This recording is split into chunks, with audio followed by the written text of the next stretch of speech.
আজকে আমি ভারতের হায়দ্রাবাদে ঘটে যাওয়া সত্য ঘটনা অবলম্বনে গামানাম মুভিটি এক্সপ্লেন করতে যাচ্ছি, যেখানে তিনজনের জীবনের আলাদা আলাদা তিনটি ঘটনা দেখানো হয়। গরিব ঘরে জন্ম হয়ে ছোট্ট একটা স্বপ্ন পূরণ করতে যে কত স্যাক্রিফাইস করতে হয়, অন্যদিকে যে মেয়েটি কানে শুনতে পায় না তার সংসার করতে যে কত কষ্ট পোহাতে হয়, আরেকদিকে ভালোবেসে পরিবার থেকে বিতাড়িত হয়ে নিঃসঙ্গ জীবন পার করা কতটা চ্যালেঞ্জিং, তার সব কিছু জানাবো এই গল্পে। তো চলুন মন ছুঁয়ে যাওয়া এই গল্পের একটু হাইলাইট সিনারি দেখিয়ে শুরু করি।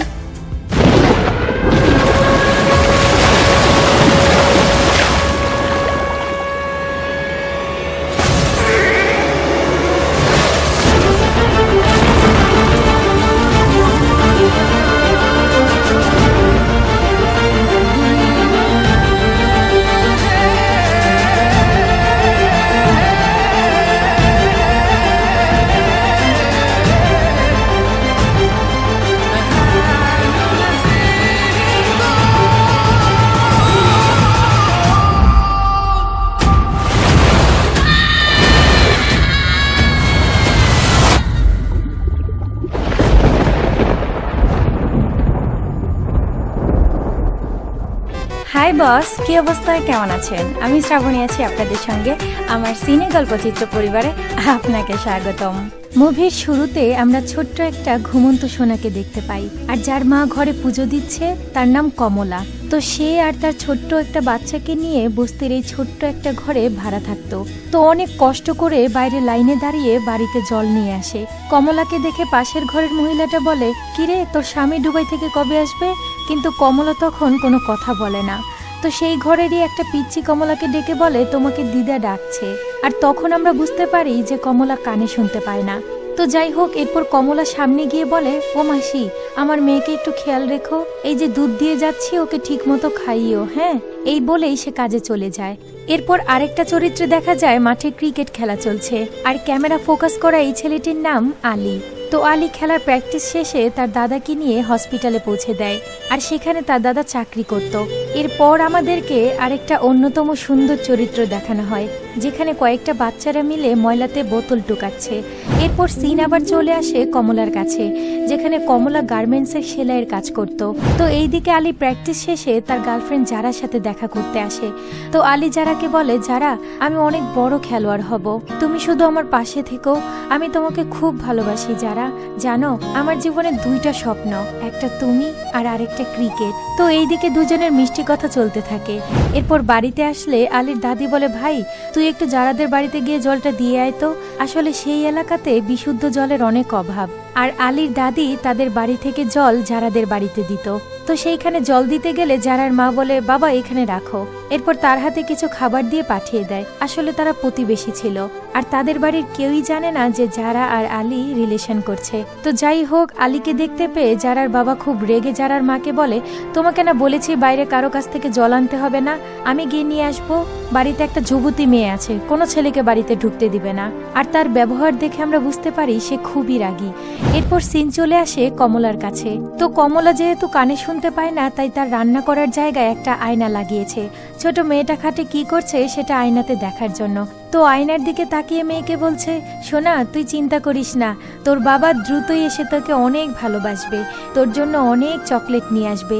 এইসব কথা বলতে বলতেই কাজ করার সময় হঠাৎ করে তার মেয়ে একদম খাটের কোনায় চলে যায়। এখন কমলা যেহেতু কানে শুনতে পায় না, তাই তার মেয়ে যে কান্না করছে সেটা শব্দও সে পায় না। এরপর হঠাৎ করেই আয়নার দিকে তাকালে দেখে তার মেয়ে খাট থেকে পড়ে যাচ্ছে অবস্থা। সাথে সাথে দৌড়ে এসে মেয়েকে বাঁচায়, আর কমলার এই করুণ অবস্থার জন্য মেয়েকে জড়িয়ে ধরে খুব কান্না করতে থাকে। এরপর একটা গানের মাধ্যমে তিনটা জীবনের চরিত্রকে খুব সুন্দরভাবে ফুটিয়ে তুলেছে।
এর পরের সিনে আলীর বাড়িতে আলীর দাদা খবরের কাগজ পড়ছিল। এটা দেখে আলী বলে, আরে দাদা, আর কয়েকদিন পরে দেখবে তোমার এই নাতির চ্যাম্পিয়ন হওয়ার বড় পোস্টার। আর হ্যাঁ, মনে রেখো, এই আলী অনেক বড় ক্রিকেটার হবে। তো এরপর সিন কমলার কাছে আসলে কমলা ম্যানেজারকে বলে, স্যার আমি একটু ডাক্তারের কাছে যাব, আমাকে 1 ঘন্টা ছুটি দেওয়া যাবে স্যার? ম্যানেজার বলে, না না, এখন কোনো ছুটি চলবে না, অনেক কাজের চাপ। এইদিকে আবার হারামজাদাটা কমলার দিকে কুদৃষ্টিতে তাকায়। তো কি আর করার, তাই সে কাজ শেষে ডাক্তারের সঙ্গে দেখা করে। তো স্যার যেহেতু কমলার পরিচিত, তাই তার ডিউটি শেষ হওয়ার পরও কমলাকে চেক আপ করে। তো এরপর বলে, শোনো, তুমি এখন থেকে কানে শুনতে পারবে, সেই পসিবিলিটি আছে, শুধু তোমার কানে ছোট্ট একটা যন্ত্র লাগাতে হবে, তারপর থেকেই তুমি শুনতে পাবে। এটা শুনে কমলা অনেক খুশি হয়ে যায়। এরপর সিন জারার কাছে আসলে দেখা যায় যারা আলীকে ফোন দিয়ে বলছে, কি করছো? আলী বলে, এই তো ম্যাচ শেষ হয়ে গেছে, তুমি কি করছো? এর উত্তর দিবে তখনই জারার বাবা চলে আসে। তারপর যারা ভয়ে ফোনটা ওইভাবেই রেখে চলে যায়। আর জারার বাবা ফোনটা তুলতেই দেখে আলীর সাথে যারা কথা বলছিল। তো এইদিকে আবার কমলা গার্মেন্টসের কাজ করার পাশাপাশি জামা কাপড় বাড়িতেও সেলাই করত। আর তার এলাকার একটা মহিলার জামা বানিয়ে দিলে সে তাকে মজুরিটা দেয়। কমলা তো এটা দেখে অনেক খুশি হয়ে মনে মনে বলে, এখন ডাক্তারবাবুকে টাকাটা দিলে আমার এই যন্ত্রটা লাগাতে পারবো। আর সাথে সাথে মহিলা ঘর থেকে এসে বলে, আমার জামাটা ঢিলা হয়েছে, এটা ঠিকঠাক মতো করতে পারলে তারপর টাকাটা দিব। তো এইখানে আর কমলার কিছুই বলার থাকে না, তাই মন খারাপ করে বাড়ির দিকে চলে আসে। এরপর দেখা যায় আলীর দাদি অনেকটা অসুস্থ হয়ে গেছে, তাই আলী তার দাদিকে ডাক্তারের কাছে নিয়ে এসেছে। ডাক্তারবাবু বলে, কিছু হয়নি আন্টি, শুধু প্রেশারটা কমে গিয়েছিল, ঠিকমতো ওষুধ খান, ঠিক হয়ে যাবে।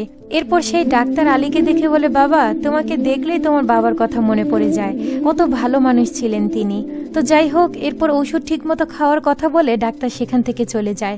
এরপর সিন 2 ভাইয়ের কাছে আসলে আমরা দেখতে পাই বড়টার নাম রাজু আর ছোটটার নাম ছোট্টু। তো অনেক কষ্ট করে তারা কাগজ টুকিয়ে কিছু টাকা পায়। ছোট্ট খুব আবদার করছিল বাদামের শরবত খাবে, তাই রাজু সেই টাকা দিয়ে ছোট ভাইকে বাদামের শরবত কিনে দেয়। এই সিনটা যে কত সুন্দর, চোখের প্রশান্তি, কি আর বলবো। তো যাই হোক, এরপর শরবত খেতে খেতে রাস্তায় হাঁটতে হাঁটতে 2 ভাই মিলে বড় বড় বিল্ডিং কয়তলা সেটা গুনছিল। 11, 12, 13, 14 এরকম করে সুন্দর মতো করে গুনতে থাকে। আর এইদিকে দেখা যায় কাজের ফাঁকে একটা কোনায় বসে কমলা খুব কান্নাকাটি করতে থাকে। তো সেইখানেরই একজন কর্মচারী কাকু এসে বলে, কি হয়েছে মা? তো সেইখানেই কাজ করা সন্ধ্যা নামের একটা মহিলা কমলার কাছে এসে বলে, কি হয়েছে কমলা? কমলা কান্না করতে করতে বলে, আমার স্বামী দুবাই গিয়েছে, 1 বছর হয়ে গেছে, কিন্তু তার সাথে আমার কোনো যোগাযোগ হয় না। সে কেমন আছে, কোথায় আছে, আমি কিচ্ছু জানি না। তখন সাথে সাথে কাকুটা বলে, তোমার স্বামী দুবাই কি করে? সন্ধ্যা বলে, ওর স্বামী ড্রাইভারের কাজ করে। তো কাকুটা বলে, আমার মেয়ের জামাইও তো এখানে কাজ করে, আমি তোমাকে খবর এনে দিতে পারবো। এই কথাটা সন্ধ্যা কমলাকে বুঝিয়ে বললে কমলা অনেক খুশি হয়ে সাথে সাথে তার ড্রাইভিং লাইসেন্সটা দেখায়। এরপর সেই কাকুটা বলে, আচ্ছা মা, তুমি চিন্তা করো না, আমি আমার জামাইকে আজকেই বলবো খবরটা নিতে। আর এইদিকে আলী প্র্যাকটিস করতে থাকলে বড় স্যার এসে বলে, আলী, তোমাকে চ্যাম্পিয়ন লিগ খেলার জন্য সিলেক্ট করা হয়েছে। সিলেক্ট করা 30 জনের মধ্যে তোমার নাম এসেছে, নাও এখানে নাম লিখে এটা ফিল আপ করে ফেলো। তুমি রঞ্জু ট্রফির জন্য সিলেক্ট হয়েছ, যতক্ষণ না জিততে পারছো আপ্রাণ চেষ্টা করবে কিন্তু। তো আলী তাকে ধন্যবাদ জানালে একটা গানের মাধ্যমে যারা আর আলীর খুব সুন্দর ভালোবাসার মুহূর্তগুলো দেখানো হয়।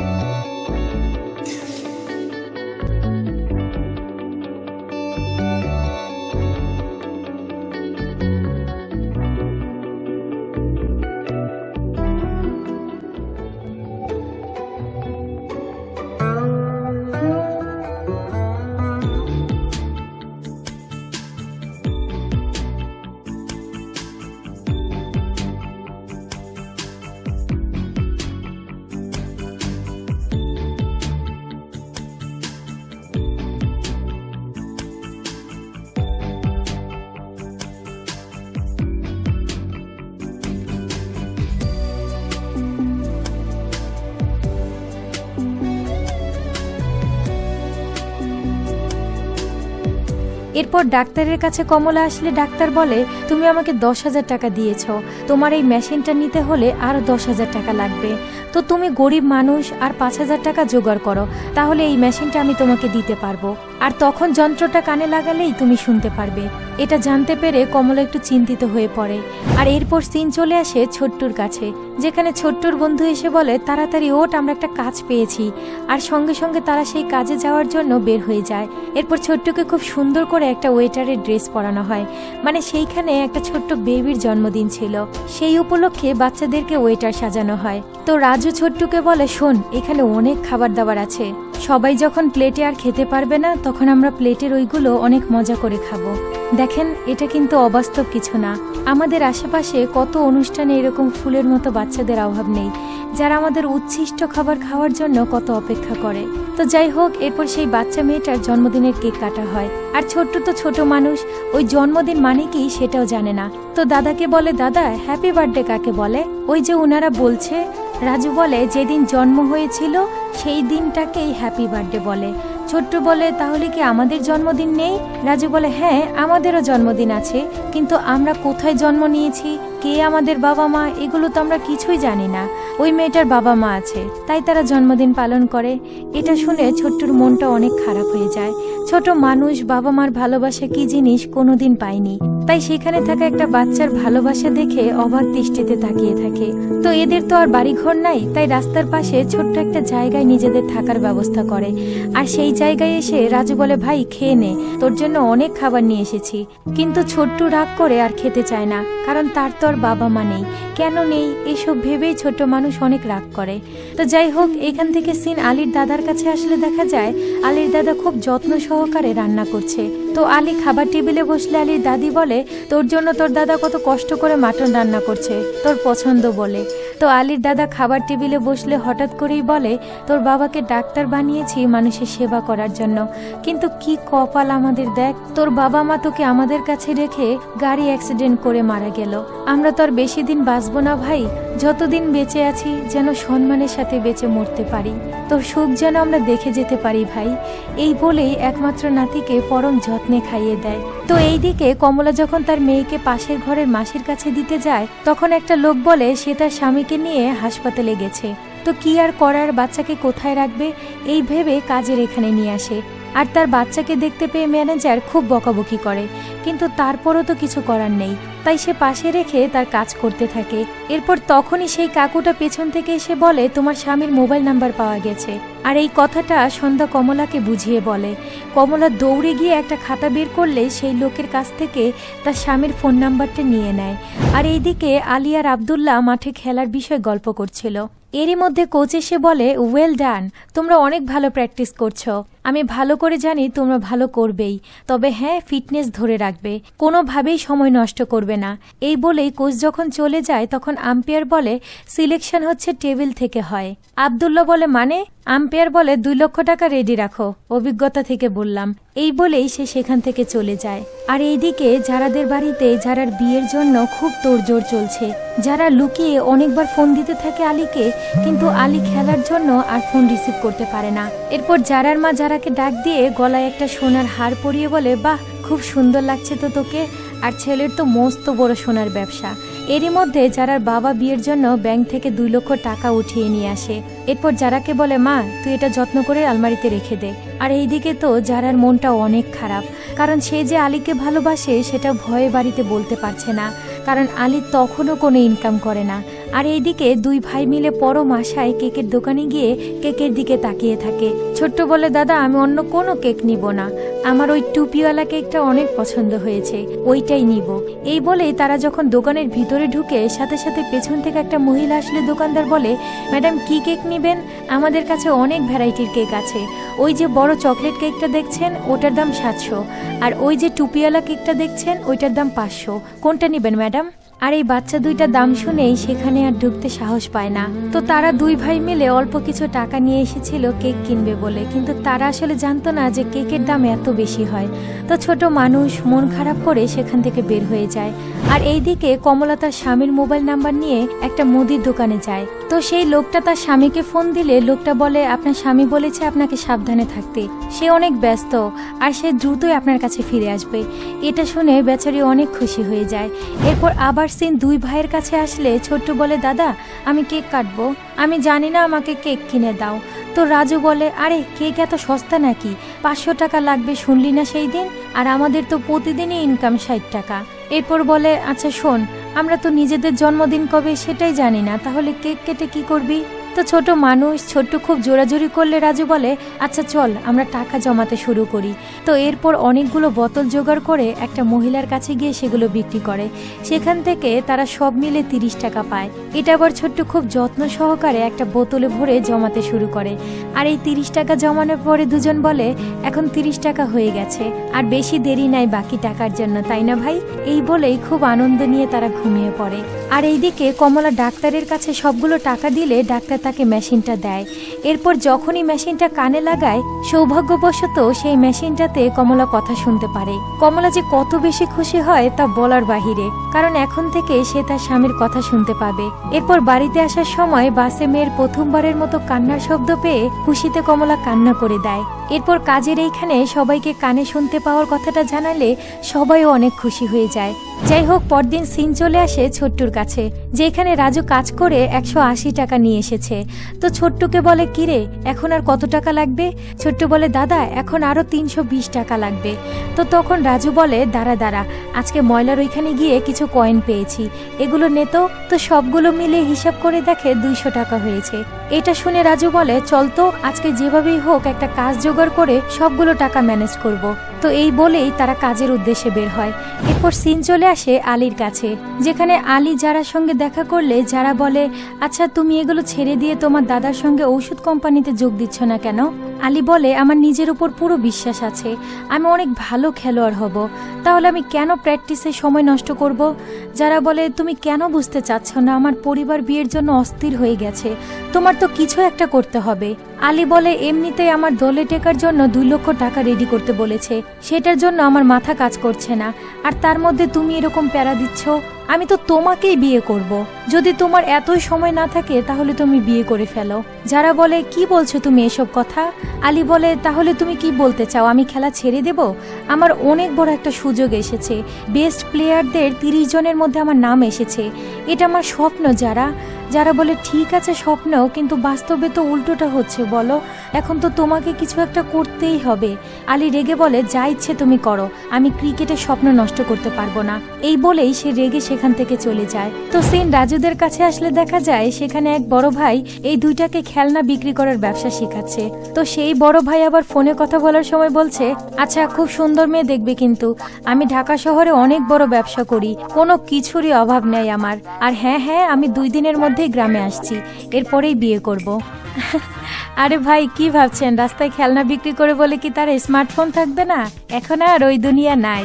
তো এরই মধ্যে খেলনা ধরতে অনেক কষ্ট হচ্ছে বলে ছোট্ট এইভাবে মাথায় করে সেটা রাখে। তো ফোনে কথা শেষ হলে দাদাকে রাজু বলে, দাদা আমাদের 300 টাকা দিতে পারবে? আমরা একটা কেক কিনবো, আর কেকের বাকি টাকা আমরা জমিয়ে ফেলেছি। তো সেই দাদাটা বলে, আরে ভাই এক টুকরো রুটি কেনার টাকা নাই আমার কাছে, আর তুই বিরিয়ানি খেতে চাচ্ছিস? রাজু বলে, আমাকে যা বলবে আমি তাই করব দাদা, আমাকে তাও 300 টাকা দাও। তো সেই দাদার মাথায় একটা বুদ্ধি আসলে বলে, শোন এই পুতুলগুলো তোরা বিক্রি কর, 500 টাকার মতো পাবি, 200 টাকা আমাকে দিবি, আর বাকি 300 টাকা তোরা নিবি। আর শোন এইটা আর এইটা 150 টাকা করে বিক্রি করবি। আমার বিয়ের জন্য মেয়ে দেখেছে, তাই আমি গ্রামে যাচ্ছি, তোরা ঠিকঠাক মতো কাজ করিস, আমি 2 দিনের মধ্যেই ফিরে আসব। এই বলেই সেই দাদা সেখান থেকে চলে যায়। আর এইদিকে কমলা কাজের ফাঁকে এই প্রথমবারের মতো সেই যন্ত্র কানে লাগিয়ে তার হাজবেন্ডকে ফোন দেয়। তো তার হাজবেন্ড ফোন রিসিভ করে হ্যালো হ্যালো বলতে থাকলেই কমলা বলে, কমলা। তো কমলার হাজবেন্ড বলে, শুনুন কমলাকে বলে দিবেন যে আমি এই বধির মহিলাকে নিয়ে আর থাকতে পারবো না, আমার সাথে যোগাযোগ করার জন্য যে কতজনকে ব্যবহার করেছে। আসলে তার হাজবেন্ড তখনও জানতো না যে কমলা এখন থেকে কানে শুনতে পায়, আর যে ফোন করেছে সেই তার কমলা। এরপর বলে, ওকে বলে দিবেন আমি আরেকটা বিয়ে করেছি, আর আমি দুবাইয়ে সেই বউকে নিয়ে অনেক ভালোই আছি, আমি আর এই কানঠাসা মহিলাকে সারা জীবন সহ্য করতে পারবো না। তো কমলা ভয়ে ভয়ে আরেকটা অক্ষর বলে, বাচ্চা। শয়তানটা বলে, ও বাচ্চা, ওইটাও নিশ্চয় এটার মতো কানঠাসা হয়েছে, তাকে বলে দিবেন সেই বাচ্চাকে কমলা রাখতে চায় কি চায় না সেটা তার ব্যাপার, ওই আর ওর বাচ্চার সাথে আমার কোনো সম্পর্ক নেই। শেষবারের মতো বলছি ওকে বলে দিবেন মরে গেলেও যেন আমাকে আর ফোন দিয়ে বিরক্ত না করে। এই বলেই ফোনটা কেটে দেয়। তো এইসব কথা শুনে কমলা প্রচন্ড কান্না করতে থাকলে সেখানে হঠাৎ করে ম্যানেজার চলে আসে আর তাকে দেখে ভয়ে সেখান থেকে বাবুকে নিয়ে চলে যায়। এরপর দেখা যায় বাইরে প্রচন্ড বৃষ্টি হচ্ছে আর যারা আলীকে অনেকবার ফোন দিচ্ছে, কিন্তু আলী একটা বারও ফোন রিসিভ করছে না। এরপর যারা অনেক ভয়ে ভয়ে তার বাবার যে টাকাটা রাখতে দিয়েছিল সেই টাকাটা হাতে নেয়। আর ঠিক এখান থেকে সিন চলে আসে আবার কমলার কাছে, যে প্রচন্ড কষ্টে এই বৃষ্টির মধ্যে বাচ্চাকে নিয়ে বাড়ির দিকে আসতে থাকে। সিন আবার যারার কাছে আসলে দেখা যায় যারা বাড়ি থেকে বের হয়ে কোথায় যেন যাচ্ছে, আর সাথে সাথে দূর থেকে তার বাবা এটা দেখতে পায়। এরপর বাড়িতে ফোন দিয়ে জিজ্ঞেস করে যারা কোথায়। যারার মা বলে ও তো ঘরে আছে, আর সঙ্গে সঙ্গে যারার বাবা যারার পিছু নিতে থাকে। এর একটু পরেই দেখতে পায় যারা আলীদের বাড়িতে গেছে, আর তখনই পেছন থেকে যারার বাবা এসে ব্যাগটা টেনে খুলে দেখে ভেতরে তার 2 লক্ষ টাকা আছে। এই দেখে সাথে সাথে যারাকে একটা চড় দেয়। তো তখন আলীর দাদা বলে কি হয়েছে বাবা? যারার বাবা বলে ভালোই তো দালালি শুরু করেছেন, আমার মেয়ে আমার টাকা দিয়ে আপনার নাতির সাথে বিয়ে করার জন্য এখানে এসেছে। আলীর দাদা বলে বাবা এসব কথা বলো না, আমাদের তোমার টাকার প্রতি কোনো লোভ নেই। এটা শুনেই যারার বাবা রেগে তার শার্টের কলার ধরলে আলী তার হাত ধরে ফেলে। এরপর তার দাদা আলীকে জিজ্ঞেস করে যারা কি তোর জন্য এখানে এসেছে? আলী কোনো কথা বলতে পারে না, আর তখনই তার দাদা সবটা বুঝতে পারে। এরপর লজ্জায় জোর হাত করে যারার বাবার কাছে ক্ষমা চায়, আর তখনই যারার বাবা যারাকে টানতে টানতে বাড়িতে নিয়ে যায়। এরপর আলী তার দাদাকে বলতে থাকে আমি সত্যি জানি না যে কিসের টাকা আর কেন এখানে নিয়ে এসেছে। সাথে সাথে তার দাদা বলে ভেবেছিলাম মৃত্যুর আগ পর্যন্ত সম্মান নিয়ে বেঁচে থাকবো, কিন্তু তুই আমাদের সেই সম্মান রাখলি না। দাদা অনেক কষ্ট নিয়ে বলতে থাকে এখন থেকে মনে করবি আমরা আর এই দুনিয়াতে নেই, তোর জন্য আমরা মরে গেছি, যা বের হয়ে যা আমার বাড়ি থেকে, চলে যা। আর এইদিকে কমলা মানসিকভাবে একেবারে বিধ্বস্ত হয়ে গেছে। বাচ্চাটা যে কান্না করছে তাকে যে কোলে তুলে নেবে সেই শক্তিটুকুও তার মধ্যে নেই, সে এত পরিমাণে ভেঙে পড়েছে। কমলার সাথে যে হঠাৎই কি হয়ে গেল সেটার হিসাব যেন সে মিলাতেই পারছে না। তো যাই হোক, এইভাবেই কাঁদতে কাঁদতে হঠাৎ রাতে ঘুমিয়ে পড়েছিল, আর ঘুম থেকে উঠে বাচ্চাকে আদর করে যেই বিছানা থেকে পা রাখবে দেখে অর্ধেক পা জলে ডুবে যাচ্ছে। মানে কালকে রাত থেকে আজকে পর্যন্ত বৃষ্টিতে পুরো এলাকা প্রায় ডুবে যাওয়ার মতো অবস্থা, সারা ঘরে জল থই থই করছে। এরপর জানালাটা খুলে দিয়ে যেই দরজা খুলতে যাবে দেখে দরজাটা খুলতে পারছে না, অনেক চেষ্টা করার পরেও দরজাটা খোলে না। এরপর আমরা দেখতে পাই যে সেখানে ভারী বৃষ্টিতে একটা গাড়ি অ্যাক্সিডেন্ট করে কমলার ঘরের দরজার সামনে এসে পড়েছে, যার জন্য দরজাটা পুরো আটকে গেছে। আর আশেপাশের বাসিন্দারা সবাই গতকাল রাতেই তাড়াহুড়ো করে পুনর্বাসনে চলে গেছে, তাই তার কথা কেউ শুনতেও পারছে না। এইদিকে ছোট্ট দাদাকে বলে দাদা তাড়াতাড়ি ওঠো, আমাদের এই গণেশগুলো বৃষ্টিতে ভিজে যাচ্ছে। তখন রাজু চাদর দিয়ে সেই গণেশগুলো ঢেকে দেয়। আবার এইদিকে যারার বাবা যারাকে ঘরে আটকে রেখেছে, আর কমলা মেয়েকে নিয়ে অনেক চিন্তিত হয়ে পড়েছে যে কিভাবে এখান থেকে বের হবে। এরপর আবার যারার কাছে সিন আসলে আমরা দেখতে পাই যারা তার ছোট ভাইকে বলছে ভাই দয়া করে আমার ফোনটা নিয়ে আয়, বাবা জোর করে কালকে আমার ফোনটা নিয়ে নিয়েছে, আমার আলীর সাথে কথা বলাটা অনেক জরুরি। এরপর ছোট ভাই বলে কেঁদো না দিদি, তুমি কাঁদলে আমার খুব কষ্ট লাগে, দাঁড়াও আমি খুঁজে তোমার কাছে নিয়ে আসছি। এরপর অনেক খোঁজার পরেও ছোট ভাই মোবাইলটা আর খুঁজে পায় না। এরপর বলে দিদি আমি শুনেছি আলী ভাইয়ার দাদা বাড়ি থেকে তাকে বের করে দিয়েছে। আর এটা শুনে যারা অনেক কান্না করতে করতে বলে এগুলো সব আমার জন্য হয়েছে, আমার যেভাবেই হোক আলীর সাথে দেখা করতেই হবে। আর এইদিকে কমলা সন্ধ্যাকে ফোন দিয়ে বলে সন্ধ্যা আমার এখানে অনেক বৃষ্টিতে একটা টলি আটকে গেছে আমার ঘরের সামনে, আমি বের হতে পারছি না। সন্ধ্যা বলে আজকে কাজে আসিস না, কেউ যাচ্ছে না, রাস্তাঘাটে একদম তলিয়ে গেছে বৃষ্টিতে। আসলে সন্ধ্যা তার কোনো কথাই শুনতে পায়নি। কমলা অনেকবার একই কথা বলছে, কিন্তু নেটওয়ার্ক খারাপের জন্য কমলার একটা কথাও শুনতে পায় না। আর সন্ধ্যার সাথে কথা বলতে বলতেই দেখতে পায় তাদের বিছানাটা একদম বৃষ্টির জলে তলিয়ে যাচ্ছে। এরপর সাথে সাথে মেয়েকে কোলে নিয়ে অবাক হয়ে তাকিয়ে থাকে। আর একটা গানের মাধ্যমে দেখানো হয় যে আলী একদম ডিপ্রেশনে ডুবে গেছে, মাজারে বসে অতীতের স্মৃতিগুলো ভাবছে, যেখানে তার দাদা দাদি তাকে কতটা ভালোবাসতো আর কতটা আঘাত পাওয়ার পর তাকে সে বাড়ি থেকে বের করে দিয়েছে। আর এইদিকে যারার ভাই যারাকে রুম থেকে বের হতে সাহায্য করে, অন্যদিকে ভাই দুইটা টাকার জন্য এত বৃষ্টিতেও সেই গণেশগুলো বিক্রি করার জন্য বাইরে বের হয়, কিন্তু কেউই তাদের এই গণেশগুলো কিনে না। এরপর যারা বাসে করে বের হয়ে যায় আলীকে প্র্যাকটিসের ওইখানে খোঁজার উদ্দেশ্যে। এরপর টিভি নিউজে দেখানো হয় যে ভারী বৃষ্টিতে পুরো এলাকা প্লাবিত হয়ে গেছে, একটা পরিবারের সবাই মারা গেছে। যাই হোক, এইদিকে ছোট ভাই দুইটা পুতুলগুলো বিক্রি করতে না পারায় প্রচন্ড কান্না করতে থাকে। আর এইদিকে কমলা জান প্রাণ দিয়ে চেষ্টা করছে সেই জলগুলো বাইরে বের করে দেওয়ার জন্য। তাই জানালা দিয়ে জল বের করতে চায়, কিন্তু সেই জল আবারও ভিতরে চলে আসে। এরপর মেয়েকে একটা কাপড়ে বেঁধে ঘরের একদম উপরে আটকে রাখে, যেন জল তাকে স্পর্শ করতে না পারে। আসলে সে কাকে ডাকবে? এই এলাকায় তো আর কেউ সেখানে নেই, সবাই প্রায় নিজেদের জীবন নিয়ে আশ্রয়স্থলে চলে গেছে। আর কমলা যেহেতু প্রচন্ড কান্নাকাটি করে রাতে ঘুমিয়েছিল, তাই টেরও পায়নি যে সবাই এখান থেকে চলে গেছে। তো এইদিকে দুই ভাই মিলে একটা দোকানের কাছে এসে বলে, মাসি আপনি আমাদের এই গণেশগুলো রাখবেন দয়া করে, প্রচন্ড বৃষ্টিতে পুতুলগুলো নষ্ট হয়ে যাচ্ছে। তো মহিলাটা সেটা রাখতে রাজি হলে রাজু বলে, তুই এখানেই থাক, আমি ওইদিকে গিয়ে জিজ্ঞেস করি কেউ কিনবে কি না, কিনলে আমি এখান থেকে এসে নিয়ে যাব। আর এইদিকে কমলা টেনশনে বুঝতে পারছে না এখন কি করবে। এরপর কোনো চিন্তা ভাবনা না করে তার স্বামীকে ফোন দেয়, আর যেই ফোনটা রিসিভ করে তার নতুন স্ত্রী। তো সে বারবার হ্যালো হ্যালো বললে কমলা কোনো কথা বলে না। তখন তার স্বামী জিজ্ঞেস করে কে ফোন করেছে, তো ওই মহিলাটা বলে ইন্ডিয়া থেকে ফোন এসেছে। সাথে সাথে কমলার স্বামী বলে, এইসব বাজে বাজে ফোন রিসিভ করবে না, কেটে দাও তো যত সব। এই শুনে কমলার রাগে দুঃখে ক্ষোভে ফোনটাকে আয়নার সামনে ছুঁড়ে মেরে ভেঙে ফেলে। আর এইদিকে দাদা তার নাতিকে খোঁজার জন্য বাইরে বের হয়ে যায়। অটোতে উঠলে ড্রাইভার বলে, এখানের পুরো হায়দ্রাবাদ ডুবে গেছে, আপনি অন্য রাস্তা দিয়ে যান। এরপর দাদা হাঁটতে হাঁটতে তার নাতিকে খুঁজতে থাকে। তো বুদ্ধি করে আলী প্র্যাকটিসের এখানে এসে তার দাদা জিজ্ঞেস করে, তোমরা কি আলীকে দেখেছো? সবাই বলে, না দাদা আমরা তো দেখিনি। আর এইদিকে আলী ডিপ্রেশনে রাস্তায় একা একা পাগলের মতো হাঁটতে থাকে, তার নিজের প্রতি কোনো কন্ট্রোলই নেই। এইদিকে মহিলাটা ছোট্টুকে বলে, এই তোর ভাইকে ডাক দে, আমি বাড়িতে যাব, এগুলো এখান থেকে নিয়ে বের হ। ছোট্টু কোনো উপায় না পেয়ে রাজুকে খুঁজতে বের হলে রাজু একটা গাড়িতে জিজ্ঞেস করে, আপনারা কি গণেশের মূর্তি নেবেন? তো পেছনে দুইটা বাচ্চা নেওয়ার জন্য জোরাজুরি করলে তারা নিতে রাজি হয়। তাই রাজু সেটা নিতে গেলে দেখা যায় মহিলাটা দোকানে তালা দিয়ে বের হয়ে যাচ্ছে। আর এইদিকে দুই ভাই দুই দিক দিয়ে আসে। তখন রাজু বলে, তোকে না বলেছি এখানে থাকতে? ছোট্টু বলে, ওই আন্টিটাই তো বলেছে তোকে ডেকে নিয়ে আসতে, দোকান নাকি বন্ধ করে দেবে। রাজু বলে, মূর্তি কোথায়? ছোট্টু বলে, মনে হয় ভেতরে আছে। তো এরা দরজার ফাঁকা দিয়ে দেখে যে তাদের মূর্তিটা ওখানেই আছে। আর এইদিকে কমলা অনেক চেষ্টা করে ঘর থেকে বের হওয়ার, কিন্তু কোনো উপায় খুঁজে পায় না। তাই সে ঘরের চাল ভাঙার চেষ্টা করে। এরপর সেটা ভাঙতে গিয়ে হাত কেটে রক্ত বের হয়ে যায়, আর তখনই ব্যালেন্স করতে না পেরে উপর থেকে সোজা জলে পড়ে যায়। এদিকে দাদা যে স্টেডিয়াম থেকে বের হয়ে যাবে, সবাই সিলেক্ট বোর্ডে তাকিয়ে বলে, ওই যে আলীও চান্স পেয়েছে রে। সাথে সাথে আলীর দাদা বলে ওঠে, আলী আমার নাতি, আমার নাতি। সবাই তো তাকে খুবই অভিনন্দন জানায়। তো পরদিন ও মহিলা দোকান খুলতে এসে দেখে তালাটা ভাঙা। সে তো অনেক ভয় পেয়ে ভাবে নিশ্চয়ই চুরি হয়ে গেছে। এরপর দরজাটা খুলে যখনই টাকার বাক্সটা চেক করে, দেখে সবগুলো টাকা ঠিকঠাক আছে, আর বাচ্চাগুলো তাদের গণেশগুলো নিয়ে গেছে, সাথে একটা তাকে উপহারও দিয়ে গেছে। আসলে রাজুরা এই কাজটা করেছিল কারণ তারা যদি ঠিকঠাক মতো বিক্রি করতে না পারে, তাহলে তো তারা টাকা ইনকাম করতে পারবে না।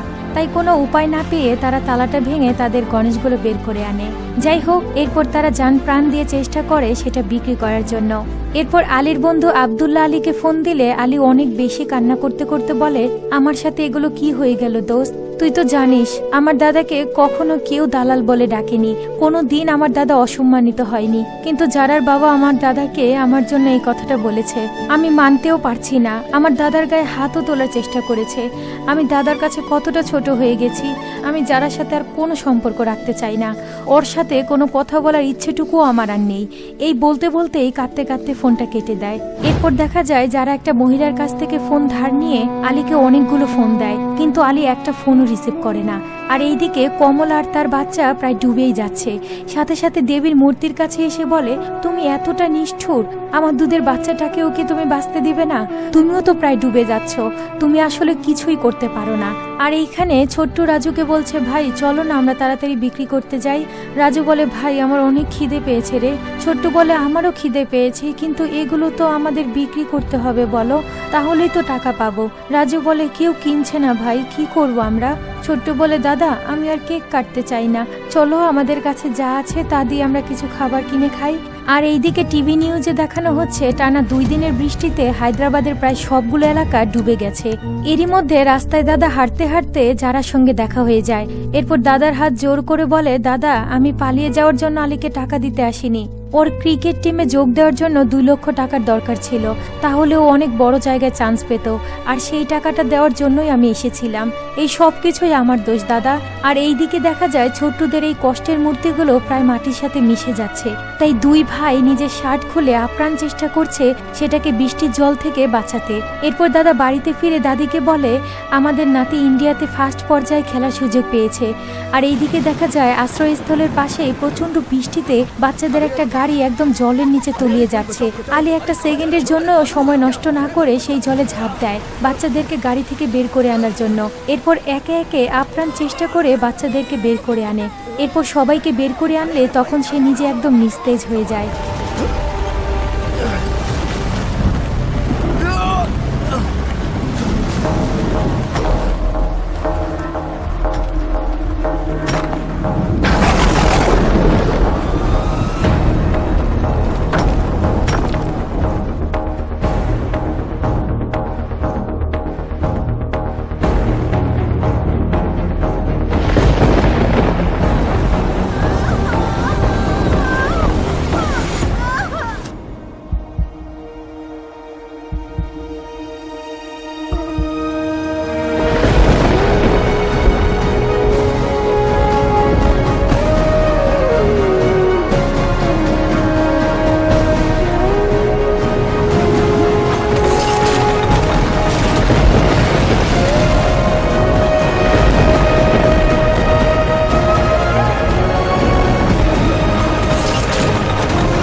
এরপর দেখা যায় আপ্রাণ চেষ্টা করার ফলে শেষমেশ কমলা ঘরের ভেন্টিলেটর ভেঙে বেরিয়ে আসতে পারে।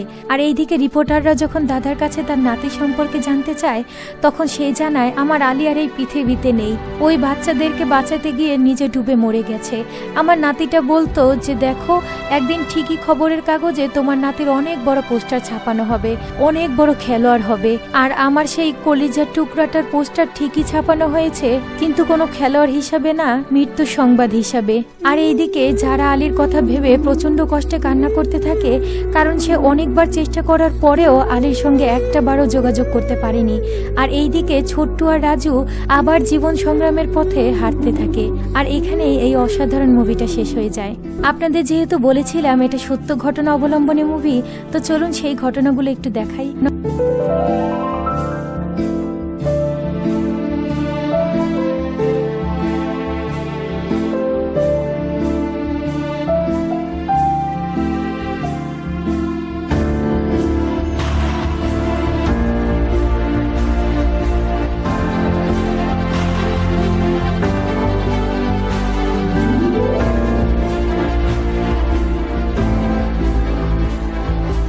আচ্ছা শুনুন, মুভিতে কিছু ছোট্ট মেসেজ দিয়েছে আমাদেরকে, যেখানে দুই ভাই অনেক কষ্ট করে তাদের জীবন চালাচ্ছে, কিন্তু সেই মহিলাটার দোকানে চুরি করার সুযোগ থাকা সত্ত্বেও তারা কিন্তু চুরি করেনি। আর কমলার কথা বললে, যেখানে গার্মেন্টসে সে কাজ করত সেইখানে তার ম্যানেজার কিন্তু তার দিকে সবসময় কুদৃষ্টিতে তাকাতো, কিন্তু কখনো সে তার স্বামীর কথা না ভেবে সেই নোংরা দৃষ্টিতে সায় দেয়নি।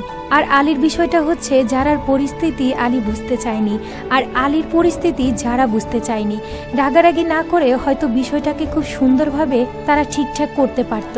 একটা ভুলের জন্য তার দাদা শেষ বয়সে এসে কতটা কষ্ট পেল। তো যাই হোক, প্রত্যেকটা মুভিতে এরকম ছোট ছোট কিছু শিক্ষণীয় মেসেজ থাকে।